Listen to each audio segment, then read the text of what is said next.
things I've been working on is how to get organizations to overcome a lot of inertia that they have around all of these issues. And so this is a small portion of one of the books that Steve's got for sale, of course. Out here, a little bit about myself. If you're not familiar, I'm really, really old. The very first computer that I ever got, which was for $5 in the good old days, you could buy a piece of plastic that added, subtracted, and multiplied. Notice it didn't divide. That was something we never quite got around to doing. My Uncle Rob was a NASA flight engineer. He actually did the software payload calculations for all the Apollo things. Does anybody know why NASA can't get back to the moon? It turns out they never did that. Retired? Could be. It's partly related to that, Frank, in the sense that they never did the documentation.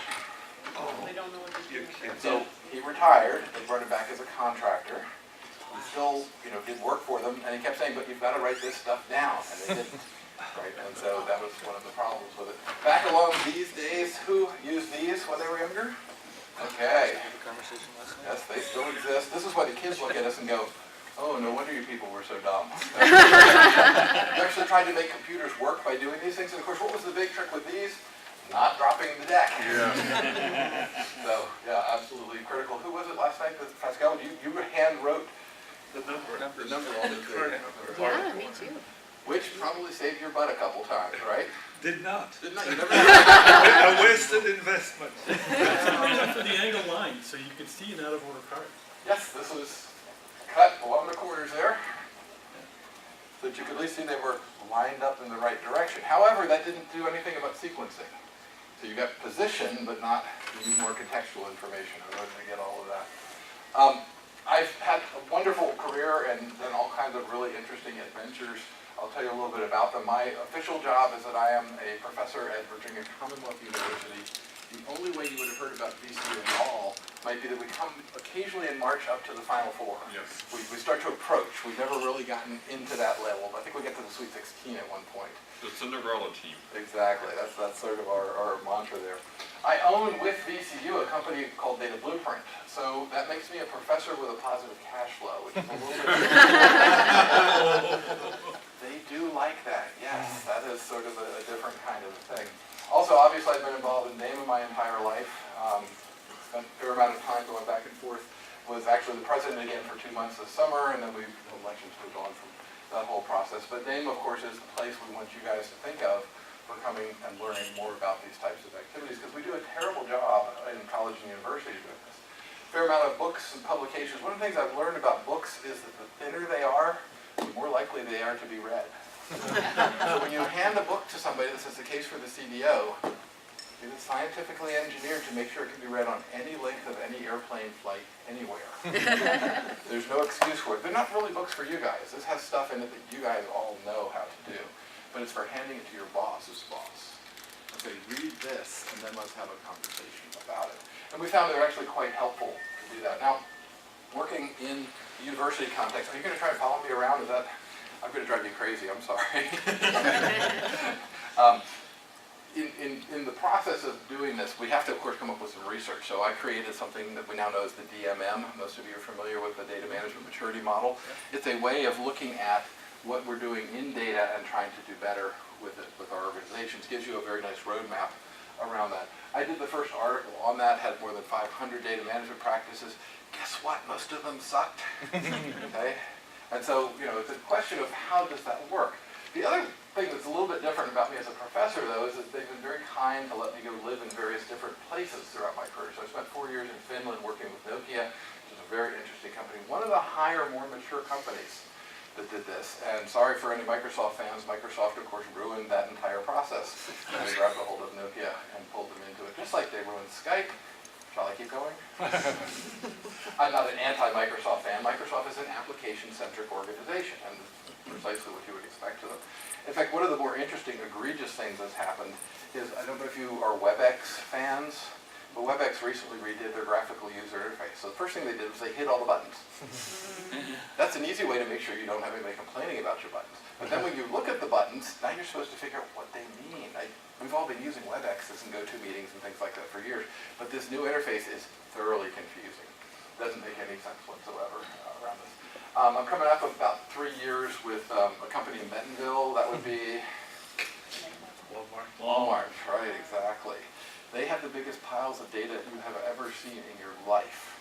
And the federal government makes an annual pilgrimage out there to find out how to do what all of us collectively are trying to do, which is manage data better throughout the whole process. Last little bit about myself is that I have a monthly webinar series. If you're not already signed up for it, pass around a sheet. They are free. Again, probably not for you guys because you are at that, above that entry level. But this is a great way for your staff to get some free training.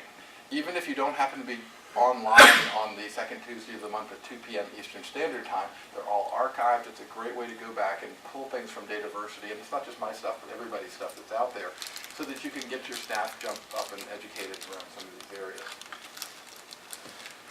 So the question I've been wrestling with for quite some time is trying to get organizations to think a little bit differently about how they are. And it turns out that for most organizations, especially today, your organization is all about data.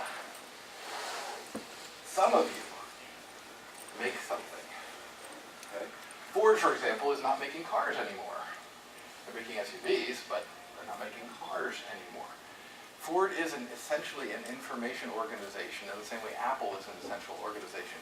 Does anybody know how long Apple actually owns one of these rectangles before it goes from the manufacturing facility to your delivery box? Not at all. Contract is 1 second. Okay? The EU definition of a trade is a half a second, so they figured if they definitely beat the EU by 2 points, that means it pops off the assembly line. And Apple owns the phone for the time it takes to drop it in a UPS box. And the minute it's in a UPS box, it's somebody else's problem. It's a great business model, right? No responsibility to anybody, anything, anywhere, and it's all done by data. And it's 16% of their business runs automatically. Wouldn't you like to have a business that just ran automatically and created billions and millions of dollars in value? Because data is what starts out at the top. It's plans. It's what we're supposed to be doing. It's strategy. And that goes down in the organization. And again, some of you actually make things, right? How many in this room make things? Okay. 2. So what do you make? Well, I build software products. Okay, products, absolutely. My company supports IoT infrastructure, and we also make some IoT devices. Make some IoT devices. Are they safe and secure and they don't attack the Pentagon and all that sort of good stuff? Advertise that fact. You might have noticed the Pentagon got caught with the major weapon systems that we fielded recently that are all completely unsecured, which means if the Russians or somebody else want to go hack into our cyber systems, probably not the best. So yes, your organization is really all about data, and it requires a transformation in your thinking. So it's good to go back and ask your organizations, what business are you in? The reason that's important is because IT has thought for years and years that business is a data problem.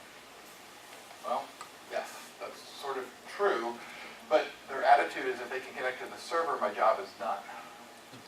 You'll have that happen a lot. On the other hand, the business is looking around and saying, but there's a person whose title is Chief Information Officer. What else would they be doing? The answer is a lot.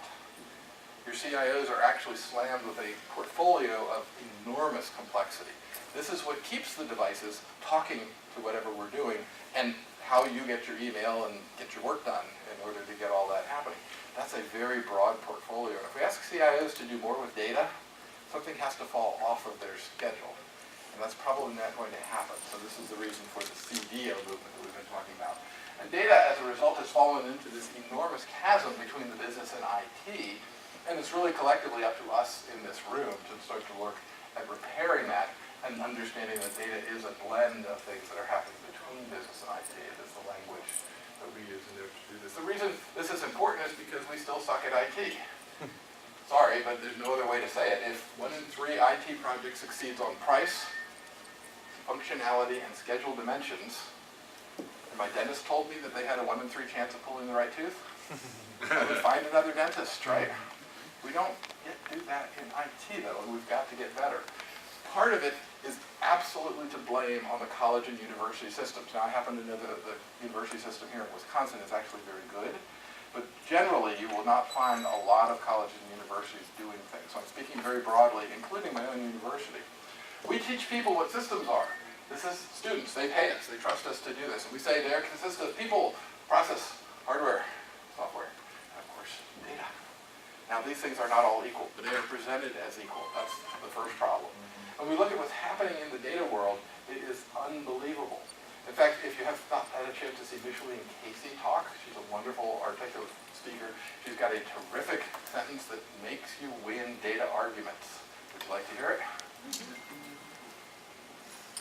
comes along and says, there will never be any less data in the world than right now. And of course, the implication is you wait 10 minutes and it will still be true. And true. That's not happening when people process hardware and software. It is very, very different. You guys are getting all of these slides, so don't worry about trying to keep up with this stuff. It was very